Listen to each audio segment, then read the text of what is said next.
Prezados irmãos e irmãs, ouvintes e internautas, hoje nós temos diante de nós dois textos para a nossa reflexão.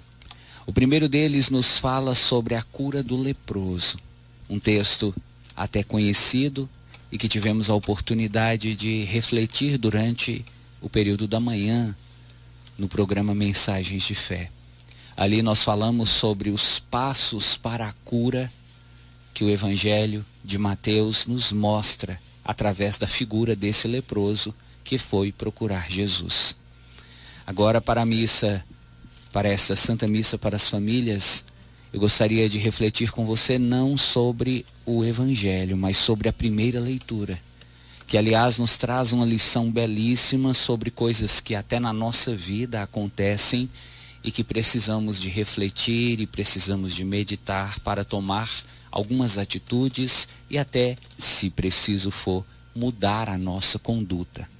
Antes de explicar para você qual é o nosso ponto de abordagem, eu quero contar um pouquinho da história de Israel que antecede esse texto da primeira leitura.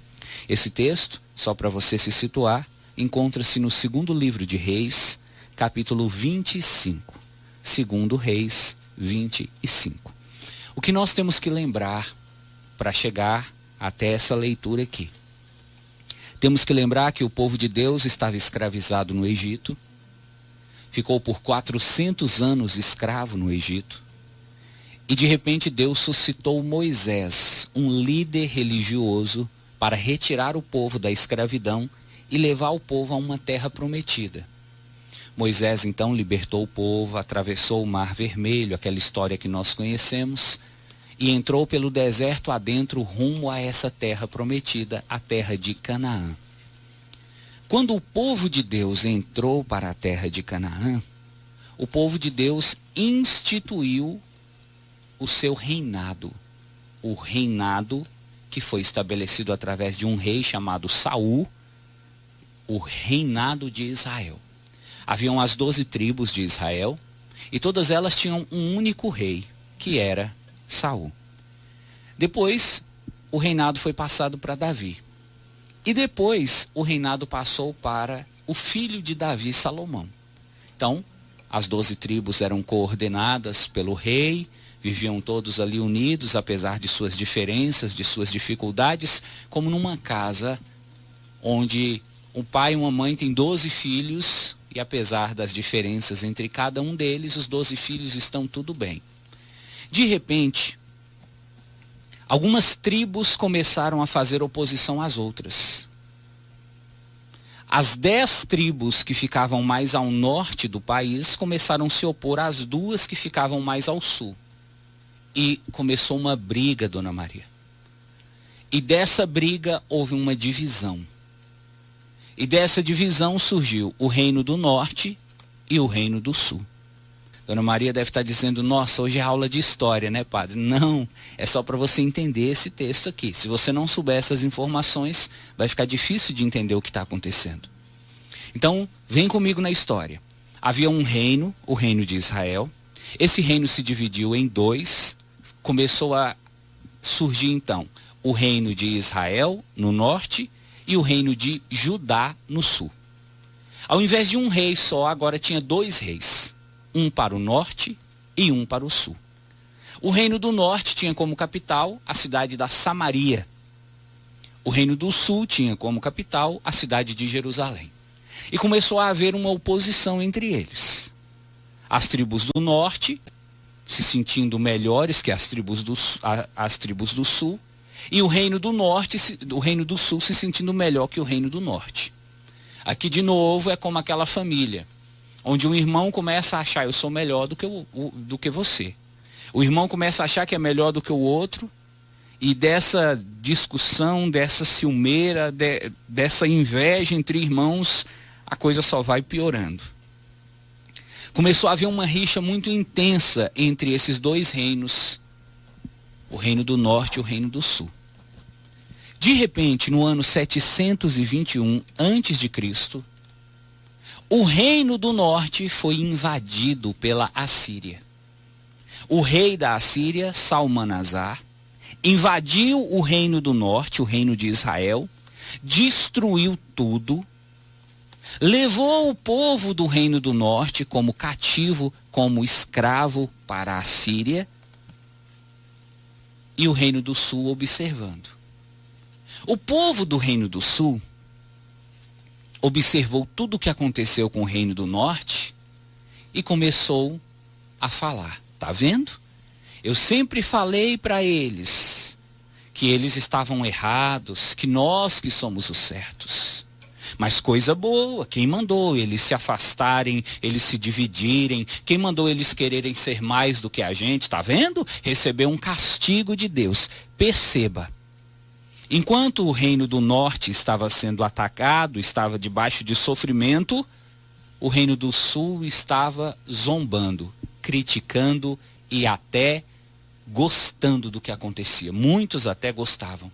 Existem trechos na Bíblia que nos mostram isso. O pessoal do Reino do Sul, do Reino de Judá, até comemorando que tinha acontecido aquilo. Tá vendo? Coisa boa. Coisa que Deus mandou, como diz Dona Maria. Coisa que Deus mandou para eles aprenderem. Cabeça dura, coração duro, um povo ingrato, um povo infiel, um povo que não tem gratidão, um povo que não tem respeito, que não tem amor a Deus, um povo que não respeita Jerusalém, não quis vir adorar a Deus em Jerusalém, edificou um templo para si. Maldição veio para esse povo. Tá vendo? Coisa boa, coisa boa, coisa boa. Aqui nós entramos então dentro do tema que eu gostaria de falar com você. Sobre o perigo que você corre quando você vê as pessoas ao seu lado sofrendo e começa a achar que aquele sofrimento é merecido.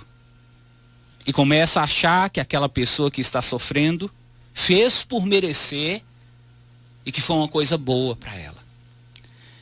Em suma, eu gostaria nessa homilia de conversar com você sobre a maneira como você lida com o sofrimento das pessoas que estão ao seu redor. Quando você vê o seu vizinho, a sua vizinha, o seu colega de trabalho, quando você vê o seu parente passando por dificuldade, por um problema, por uma tribulação, como você se comporta? Tem gente que se solidariza e vai até a pessoa e diz: olha, meu irmão, eu estou aqui para te ajudar, o que você precisar, você conta comigo. Essa dificuldade que você está passando é um momento difícil, eu sei, mas você vai superar. Pessoas que aconselham, pessoas que se fazem presentes, pessoas que se mostram solidárias. Tem gente que faz o contrário. Ficam de gaiato assistindo o circo pegar fogo, celebrando, comemorando, sentindo-se vitoriosos, tá vendo? Mais cedo ou mais tarde eu sabia que essa vizinha minha ia cair do palco, ia cair do tamanco. Mais cedo ou mais tarde eu sabia que ia acontecer isso com fulano, para baixar seu tupete. Ele ou ela é muito arrogante, é nariz empinado. Mais cedo ou mais tarde eu sabia que um desastre ia acontecer naquela família. Eu digo para você uma coisa, meu irmão. Você que vê o outro sofrendo, você que vê a desgraça batendo na porta do outro e fica celebrando, e fica julgando, e fica condenando. Muito cuidado. O próximo pode ser você. Dona Maria tem um ditado que expressa bem esse momento dessa homilia. Diz assim: quando você vir a barba do seu vizinho pegando fogo, coloque a sua de molho. Meu irmão, minha irmã, se você está sabendo que o filho da vizinha está usando droga, não critica, não condena não. Porque você tem filhos, o seu também pode entrar nesse mundo. A filha da vizinha engravidou do namorado, antes de casar, uma gravidez indesejada, não critica, não condena não. Porque você também tem filha e pode acontecer com a sua. Pessoas da casa, dos seus parentes próximos estão brigando, casais estão separando, pessoas estão disputando herança. Não critica, não condena, não celebra, não comemora. Não faça disso um motivo de fofoca, de comentário. Não aumenta a polêmica da coisa, porque isso também pode acontecer com você. E não é o padre que está jogando praga, é a vida que é assim. Há poucos dias atrás nós falamos sobre as voltas que a vida dá E hoje eu quero mais uma vez te lembrar disso. Hoje, meu irmão, você pode estar por cima. Amanhã você pode estar por baixo. Hoje você cospe para cima. Como diz Dona Maria, amanhã o cuspe pode cair na sua cara.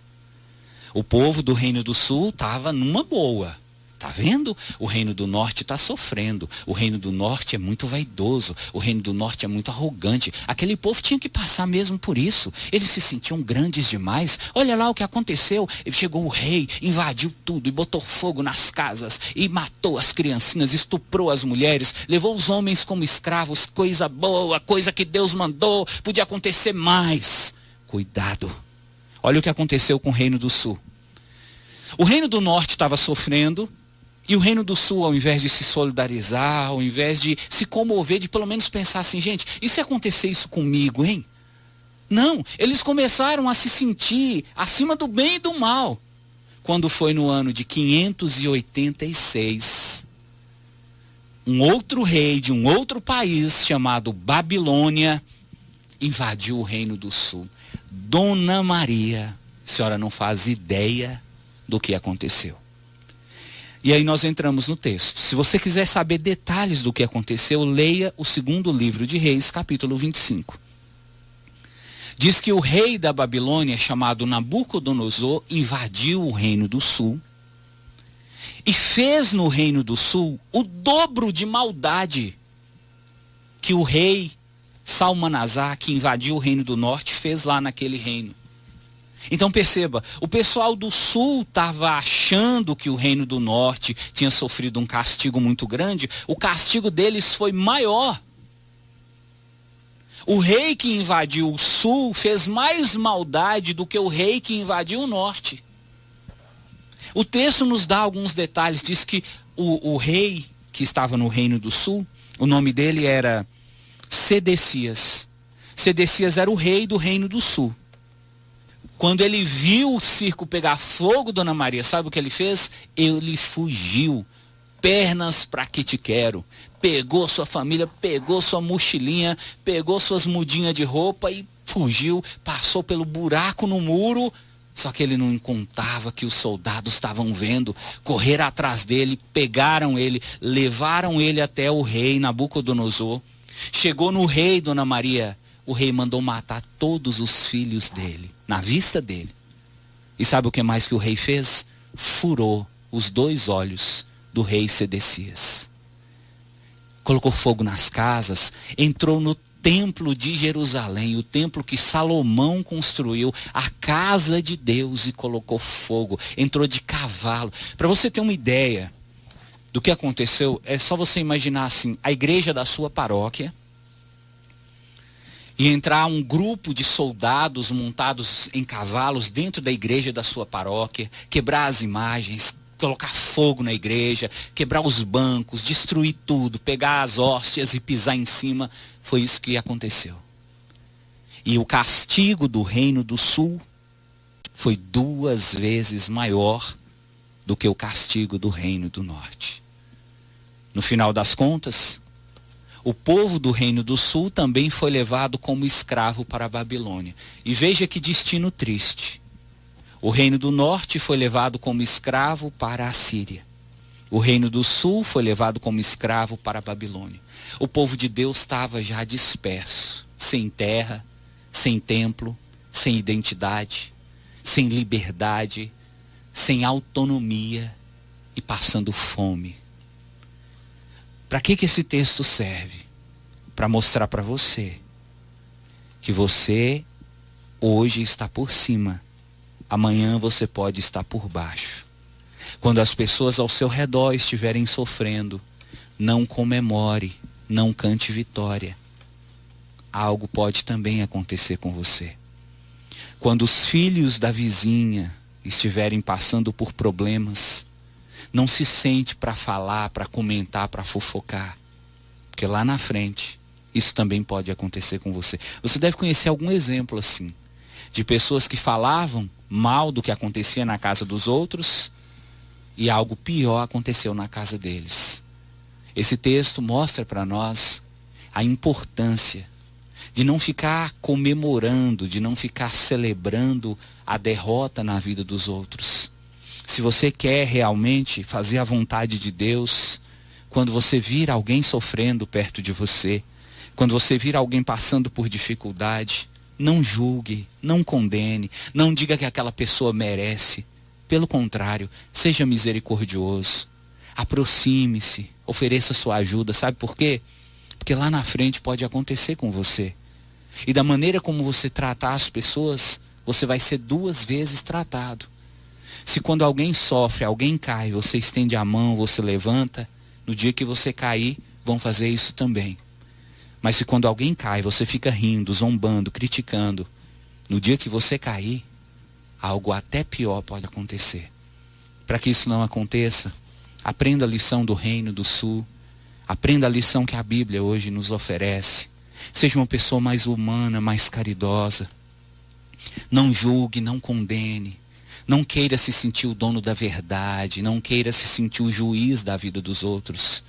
Cair, todo mundo cai, errar, todo mundo erra, fraquejar, todo mundo fraqueja, adoecer, todo mundo adoece, morrer, todo mundo vai. Então não vale a pena se sentir melhor e criticar e condenar e se alegrar com o sofrimento do outro, porque isso também pode acontecer na sua vida. Para terminar, canta conosco.